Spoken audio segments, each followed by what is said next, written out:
So I'm going home in like 48 hours. I'm getting on a plane. I'm getting on two planes, actually. And I'm heading off to Nova Scotia, which is where I am from, my native home of Canada. Here I come. I'm coming to see you, Mom. The thing is, ever since COVID, for some reason, I just got so comfortable in my little bubble, you know? I don't do a lot of things or go a lot of places. I like to stay inside where it's nice and quiet.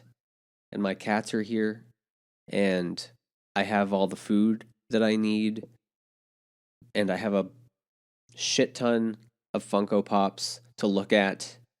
My inner child is happy. I can create things in here if I so choose, or I can just sit here and watch YouTube drama videos if I so choose. This is my little freedom sanctuary where the outside world does not affect me. I don't have to interact. I do a lot of talking to people at work. And so during my off time, I tend not to want to do that. I've somehow developed some fears over the last few years of being indoctrinated by things to be afraid of. I succumbed. I don't know which word it is. Succumbed. I succumbed to the fears.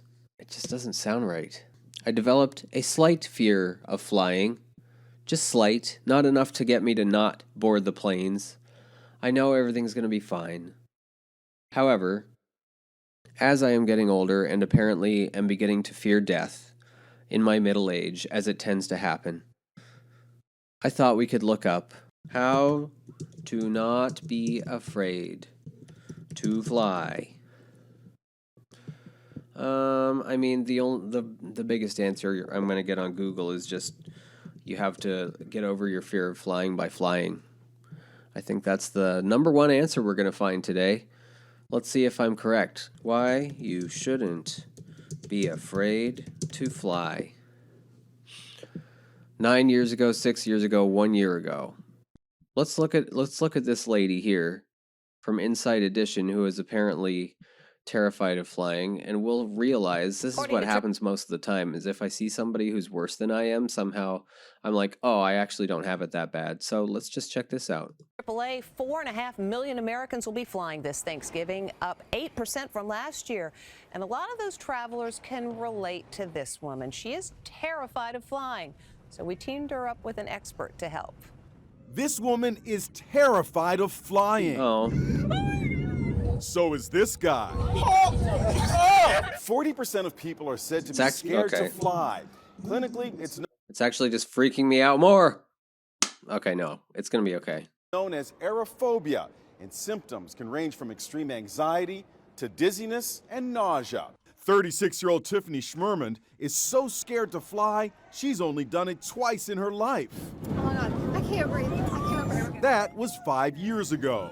I have a horrible headache. I am just really stressed. Now, Tiffany is about to board another plane. I want to get off already. The 2-hour and 45-minute flight from Jacksonville, Florida to Dallas, Texas is terrifying for Tiffany. I really didn't want to have the windows either.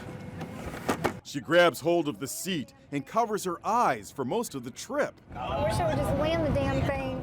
The plane's shaking and it just feeling like either the plane was going to fall apart or like we were going to crash. Wait, why does it feel like it's going to fall apart? That's not good. It's not supposed to feel like that. Landing, Tiffany meets with Captain Ron Nielsen, a former airline pilot who now helps fearful flyers overcome their anxiety with just a few simple tips. So the first exercise is about breathing. And what this is designed to do is help control your breathing and lower your anxiety. So you get a bag, any kind of a bag, and go. So what does it do? It makes you focus on your breathing, right? Something else I do is the numbers game. Captain Ron gives Tiffany a number and then tells her to add 3 to whatever he says. 2, 5, 6, 9. Next up, writing with the opposite hand. Are you right-handed or left-handed? Right-handed. Okay, put this in your left hand Oh. and now write your name. It takes you out of your comfort zone. and away from the fear. See that? Now it's time to It takes you out of your comfort zone. That is a key point tonight, ladies and gentlemen. I am in my comfort zone, which is why I have this slight fear of flying. board a flight back to Florida and put Captain Ron's tips to the test. First up, the paper bag. Blow into it really hard like you're blowing up a balloon. Next up, the numbers game. 2, 5. And finally, writing with the opposite hand. Wiggle your toes and write your name. The landing was a little rough, enough to worry even an experienced passenger. Thought if we were gonna crash. But Tiffany shook off her fear. She says Captain Ron's tips were a huge help, and she can't wait to travel with her kids. What? Nicely done. Don't ever. She doesn't look like she doesn't look like she can't wait. She'll do it probably, but she doesn't look like she can't wait to do it. Keep it up. Oh man. Well, I'm definitely not as bad as that lady. Here's the thing. I've flown a bunch of times before. It's ridiculous. Like, this is the weird part about this fear, is that it kind of crept in while I was in my comfort zone. That's why they say to get out of your comfort zone. I get it now. I get it, okay? I get it. I just don't want to do it. It's hard. Anyway, yeah, I'm not going to succumb to my fear of flying because I don't even actually, the thing is, I don't know that I have a fear of flying. I'm just kind of in my head about it ever since I started hearing about the fucking Boeing stuff where, you know, their planes, they do a lot of unsafe shit in their QC teams. And of course, there was that TikTok video where the door fucking blew off the plane. We've just been inundated with information about Boeing specifically that freaks me out a little bit. And the funny part is I only have one Boeing flight. I don't know if I actually have a fear or if I'm just overthinking it.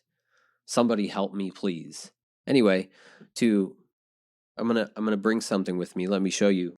Okay, so this is Fear from yeah, there he is. This is Fear from Inside Out. I don't know if you can see him very. Everybody say hello to Fear from Inside Out. I'm going to take him with me on the plane. I don't know why looking at him makes me feel better, but it does. So I'm going to take him as my little good luck charm. Okay, so what have we learned today? I'm going to see my mom. I'm going to see my family. And everything's going to be cool. And it's apparently we're supposed to get out of our bubbles, people. So, fine. Bye.